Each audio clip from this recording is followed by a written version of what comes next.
Boa noite a todos. Que a graça e a paz de Jesus esteja com o seu coração. Amém? O tema desse teatro é Infinito Amor. O texto que nós lemos no Evangelho segundo João, no capítulo de número 3, o versículo 16, um dos versículos mais conhecidos da Bíblia, mais conhecidos pela cristandade, diz que Deus amou de tal maneira, nos amou de tal maneira, amou de tal maneira o mundo, tudo aquilo que Ele fez, que Ele deu o seu Filho unigênito, para que todo aquele que nele crê não pereça, mas tenha a vida eterna. É esse tipo de amor que nós vimos hoje representado aqui.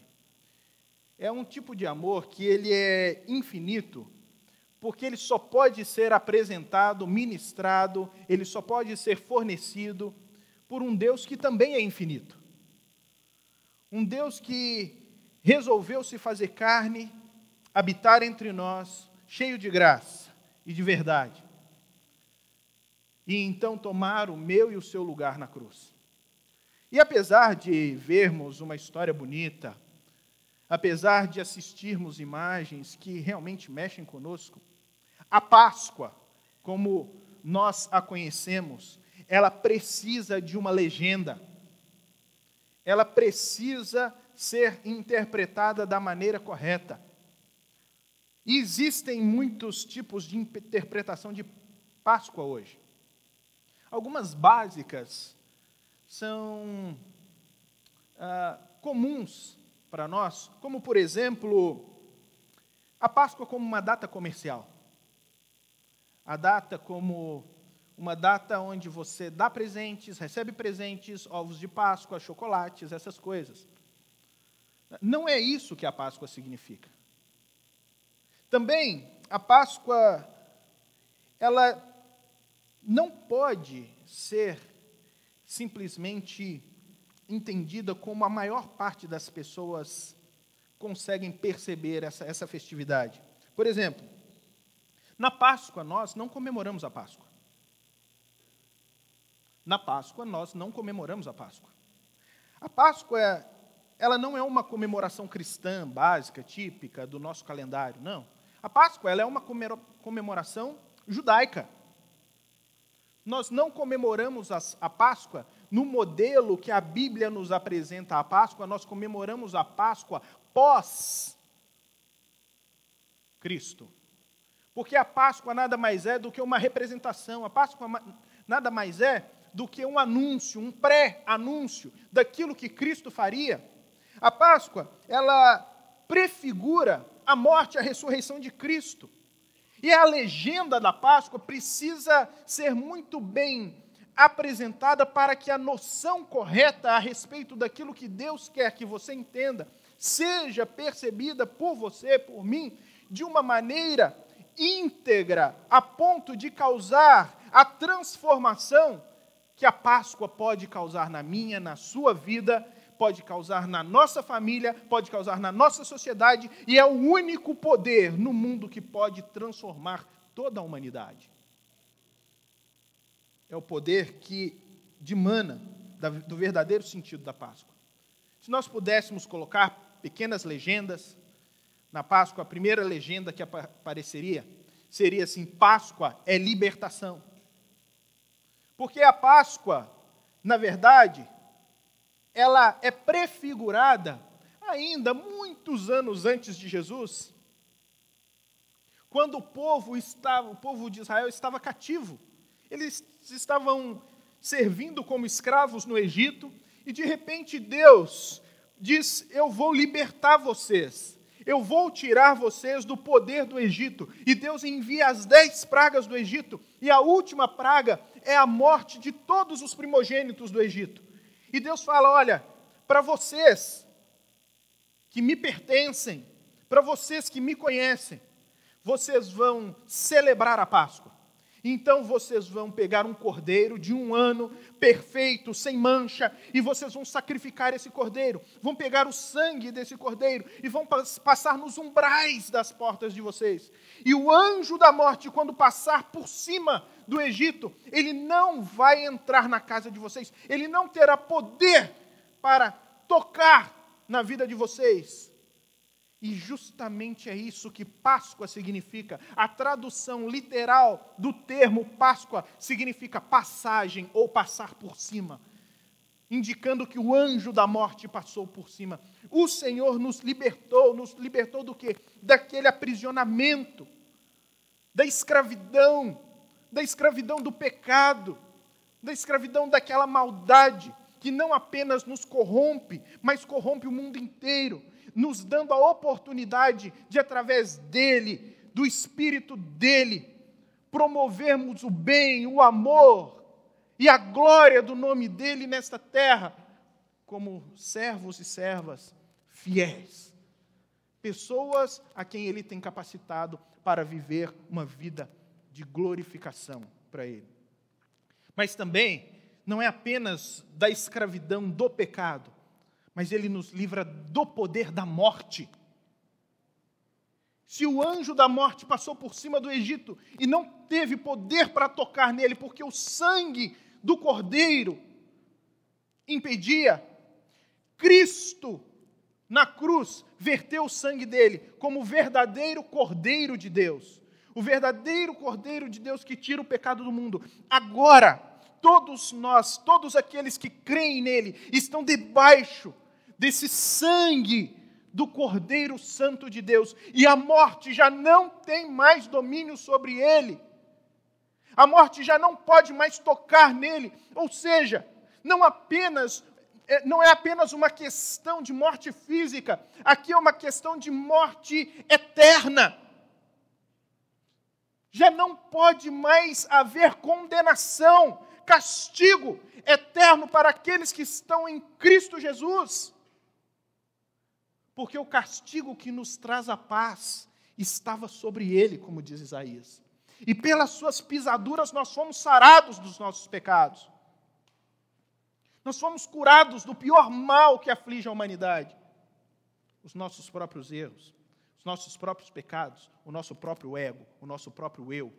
E aí nós então podemos servi-lo com integridade, para a promoção do bem, do amor, da paz, e vivermos como bem-aventurados, como pessoas mais que felizes. Esse poder de Deus que nos é apresentado através da cruz do Calvário é o único poder que pode mudar toda a humanidade. É o único poder que pode transformar a humanidade. E mais, é o único poder que pode dar esperança de verdade. Porque essa esperança, ela ultrapassa as simples questões do dia a dia, de queremos ter ou não queremos ter, de queremos ser ou não queremos ser, de queremos fazer ou não queremos fazer, porque muitas vezes as nossas esperanças se limitam a essas pequenas coisas, mas a esperança que nós encontramos através da cruz é uma esperança que ninguém pode tirar de nós, nem mesmo a morte, porque a morte pode roubar de você tudo que você constrói nesse mundo, mas a morte não pode roubar a vida que Cristo ministra a cada um de nós através da sua morte na cruz, através da nossa substituição na cruz do Calvário. Ninguém pode roubar de nós, nem o pior poder que assola a humanidade, que é a morte, pode roubar isso de nós, porque nós sabemos que existe um dia após o túmulo. E esse dia após o túmulo, para aqueles que estão em Cristo Jesus, é um dia de glória. É o dia do encontro com o seu Senhor. É o dia em que nós vamos escutar: você hoje vai estar comigo no paraíso, como nós vimos aqui. É esse grande dia. Mas é por isso que a legenda não é só libertação. É por isso que, junto com libertação, essa legenda precisa ter salvação. Salvação porque nós precisamos ser salvos. Porque nós não podemos promover a nossa própria salvação. Nós precisamos entender que quando o povo estava saindo do Egito, Deus estava tomando para si um povo. Deus estava atraindo para si um povo e levando esse povo para uma terra prometida. E na cruz do Calvário, Ele nos garante essa terra prometida, porque Ele pagou uma dívida que era minha e sua. Uma dívida de escravidão, que nós contraímos por causa do nosso pecado, por causa dos nossos erros. E por causa dos nossos erros, a justiça de Deus e qualquer outra justiça, ela cobra a condenação. E qual é a justiça para o pecador? É que ele seja morto, porque a Bíblia diz: todo aquele que pecar certamente morrerá. Mas Cristo toma o nosso lugar na cruz para morrer por nós, para que nós possamos viver para Ele. Ele toma o nosso lugar na cruz e paga a nossa dívida. E aí nós entendemos que um Deus santo, que se importa sim com pecadores, é um Deus de amor. E um amor, para amar tão profundamente, só pode ser infinito. Só pode ser infinito, porque é um amor que nos atrai. É um amor que nos atrai e nos conduz para uma nova realidade. Como o povo de Israel saiu do Egito, da casa da servidão, e foi para uma outra terra, que Deus os conduziu durante 40 anos no deserto, para uma nova terra, uma terra que mana leite e mel. É uma terra prometida. Nós estamos também, transitando por esse mundo, peregrinando por esse mundo, porque nós acreditamos que existe uma terra prometida para nós. Uma terra onde não há choro, não há dor, não há tristeza, mas que nós vamos ser inundados pela presença de Deus. É para essa terra que nós estamos caminhando. O amor não apenas nos conduz para um lugar, mas o amor, ele nos conduz a um comportamento. Não é só olhar para a cruz e agora começar a pensar que tudo se resume a uma vida depois da morte. Não é esse o Jesus que nós servimos.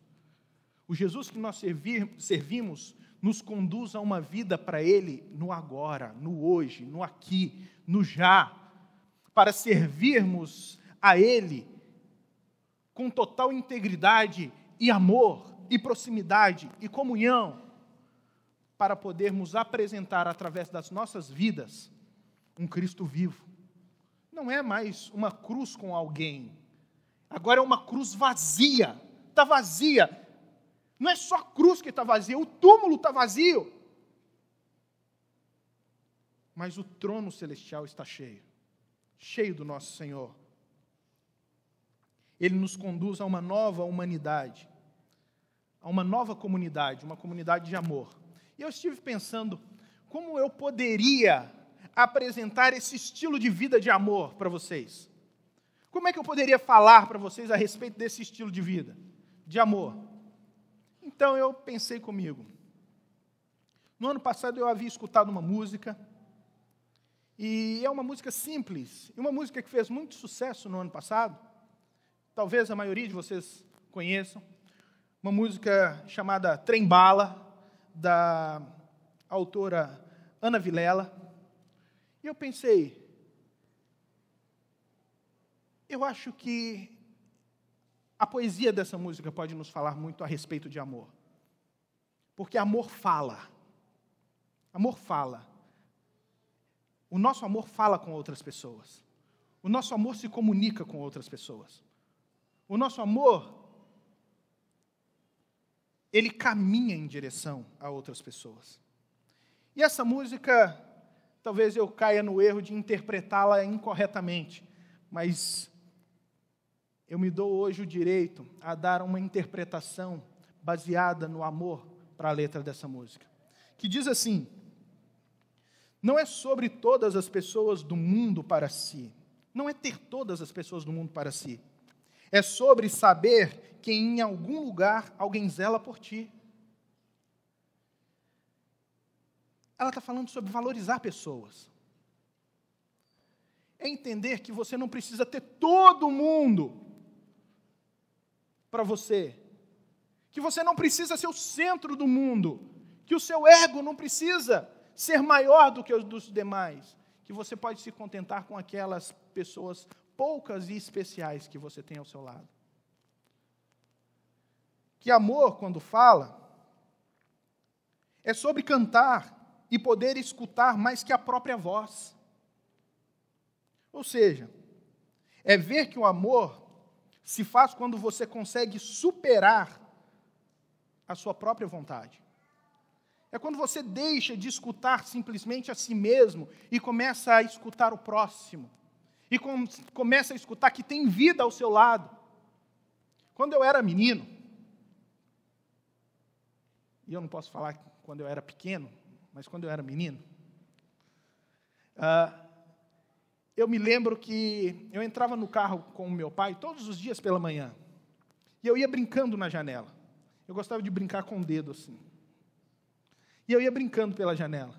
E eu pensava comigo que todas aquelas pessoas que passavam pela janela, e elas estavam se movimentando, eu pensava que o mundo inteiro, depois que eu passava, parava. Eu falava assim, o mundo só se movimenta quando eu estou olhando, quando eu estou percebendo, quando eu estou vendo. Quando eu não estou vendo, quando eu não estou interagindo com aquela realidade, ele para, ele não existe. Ele deixa de existir. E eu pensava isso. E sabe de uma coisa? Esses últimos dias eu percebi que tem muita gente que pensa dessa maneira. Que o mundo gira ao redor dela, que as pessoas precisam fazer o que elas querem, porque nós estamos muito mais preocupados em ouvir a nossa própria voz do que a voz do próximo. E nós achamos que o mundo inteiro precisa girar ao nosso redor, não é verdade?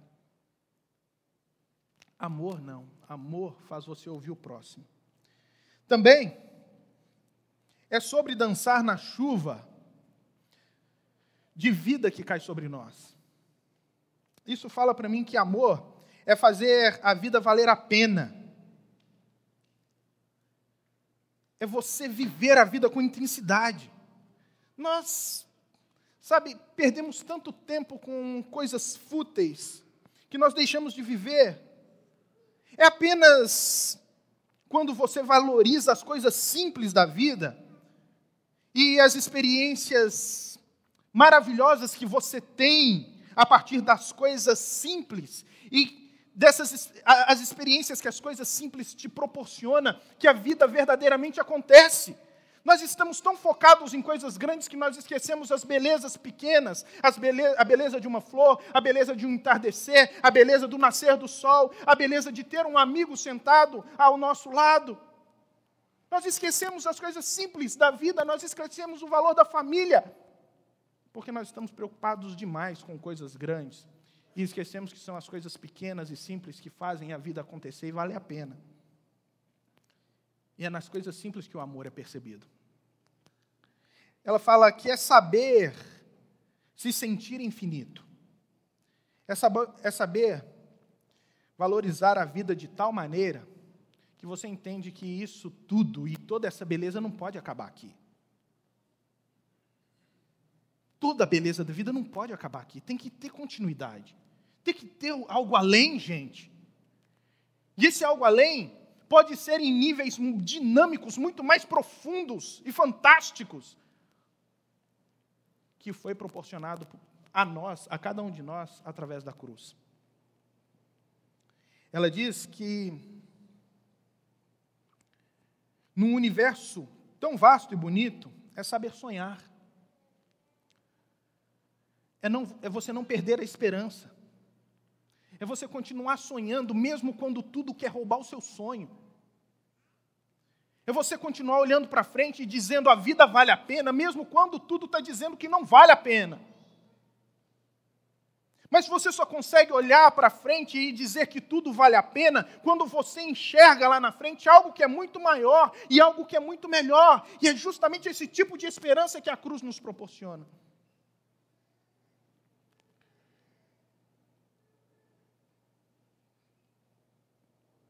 E ela diz, então fazer valer a pena cada verso daquele poema sobre acreditar.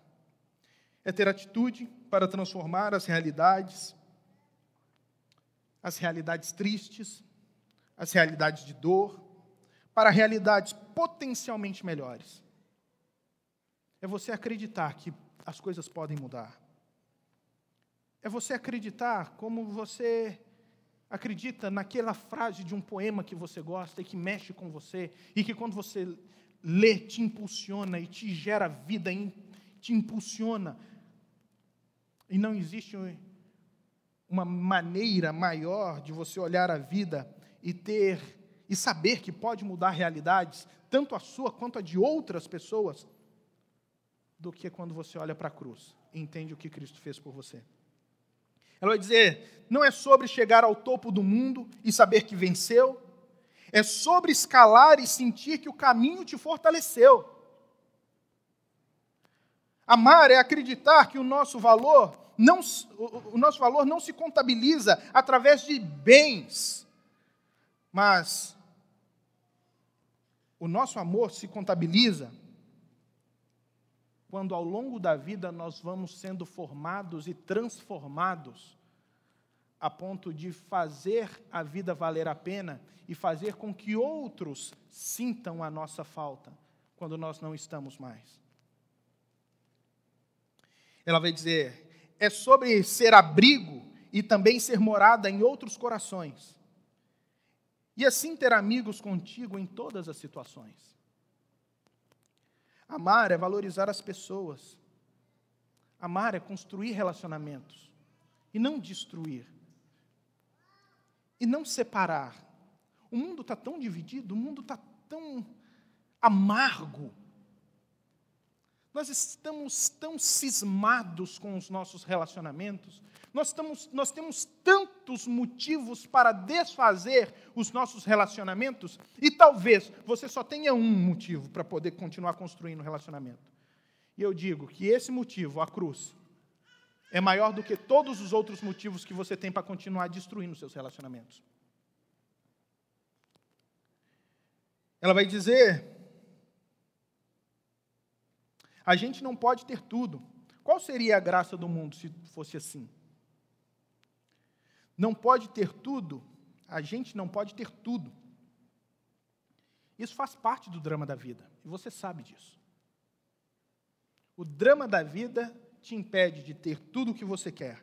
Mas deixa eu te falar uma verdade. Você pode não ter tudo, mas você pode ter o suficiente para experimentar a felicidade nos níveis mais profundos de um Deus eterno e de amor que Ele quer proporcionar para você. Isso você pode ter. O suficiente você pode ter. Por isso, ela diz, por isso eu prefiro sorrisos e os presentes que a vida trouxe para perto de mim. Amor é você ser grato e satisfeito com toda a riqueza e a grande riqueza que você possui. A grande riqueza que você possui. Porque, às vezes, nós estamos tão preocupados com as coisas que nós vamos construindo ao longo da vida e nós não percebemos que as maiores riquezas que nós temos, elas não são conquistadas, elas nos são doadas. É a riqueza do amor da esposa para o marido, é a riqueza do amor do marido para a esposa, é o amor de um pai para o filho, e o amor de um filho para o pai. Isso nós não compramos, isso nós não conquistamos, isso nos é doado pelas outras pessoas. Ela vai dizer, não é sobre tudo o que o seu dinheiro é capaz de comprar, e sim sobre cada momento o sorriso a se compartilhar. Amar é a capacidade que temos de distribuir e não de ajuntar. É a capacidade que você tem de sair de você mesmo para poder encontrar outras pessoas. O amor está sendo tão futilizado nos nossos dias. As pessoas se esqueceram de amar e de se doar e de fazer o bem. E fazer o bem como Jesus fazia, sem olhar a quem. Fazer o bem por fazer o bem. sem perguntar a crença, sem perguntar se ele gosta ou não gosta de você, sem perguntar se você conhece ou não conhece. É fazer o bem. Porque fazer o bem é uma maneira de agradar a Deus. Ela vai dizer, também não é sobre correr contra o tempo, para ter sempre mais. Porque quando menos se espera, a vida já ficou para trás. Amar é gastar a vida com gente e não com coisas. Quando fala em correr atrás, nós sempre ligamos a conquistar coisas, a ter coisas, a aumentar o nosso, os nossos depósitos. Mas nós esquecemos que os nossos valores são pessoas, porque a vida vai passar. E eu estava conversando com um irmão essa semana, e nós estávamos falando justamente sobre a brevidade da vida, e conversando sobre isso, nós falamos, poxa, daqui um dia nós vamos estar conversando aqui na varanda da sua casa, e vai vir os nossos filhos e vai dizer, coloca o papai e o pastor no sol, tira o papai e o pastor do sol, coloca o papai e o pastor para poder tomar um vento, um ar lá fora, tira o papai e o pastor, e o importante vai ser se tivermos pessoas para fazer isso. Porque se não tivermos pessoas para fazer isso, qual é o sentido da vida? Se não tivermos pessoas para poder nos olhar no futuro, quando a vida ficar para trás, qual é o sentido? Ninguém pensa em dinheiro no leito de morte. Ninguém pensa no que conquistou no leito de morte. Todo mundo pensa naquela pessoa que ele poderia ter feito a correção do relacionamento, em ver a última vez o rosto do filho amado, ou dar o último beijo na esposa tão querida. É isso que, no fim, realmente tem valor. Sabe por quê? Porque é só no fim que nós descobrimos, muitas vezes, que as maiores riquezas que nós temos são as coisas simples da vida. Está na simplicidade da vida. Ela vai dizer assim, você quer realmente ser feliz? Segura o teu filho no colo. Sorria. Abraça os teus pais enquanto eles estão aqui. Amar é você valorizar sua família, os queridos que Deus trouxe, que Deus acrescentou para você, a ponto de nós vivermos por eles, a ponto de nós vivermos para eles, e sem esperar nada em troca. Isso é amor. É isso que nós podemos colocar na legenda da cruz. E no fim ela diz assim, porque a vida é trem-bala, parceiro. A vida é trem-bala, parceiro. Passa, rapidão. A vida é trem-bala, e a gente é só passageiro, prestes a partir. A vida, ela passa, e já já ela acaba. Já já ela acaba. Esse Cristo que morreu por nós, ele não nos apenas chama para uma continuidade de vida, mas chama para uma existência nesta vida, em níveis de amor, em níveis de gratidão, em níveis de profunda beleza. Cristo morreu por nós, para que nós pudéssemos viver para Ele. O meu convite para você nessa noite é, entenda a legenda da cruz, porque a legenda da cruz é um convite para você. Permita Cristo entrar no seu coração e viva a vida que Ele sonha para você. Viva a vida que Ele conquistou na cruz para você. Não jogue esse presente fora, porque tudo o que nós falamos aqui, Ele viveu como exemplo para mim e para você. Deus abençoe a sua vida. Vamos nos colocar de pé, vamos orar.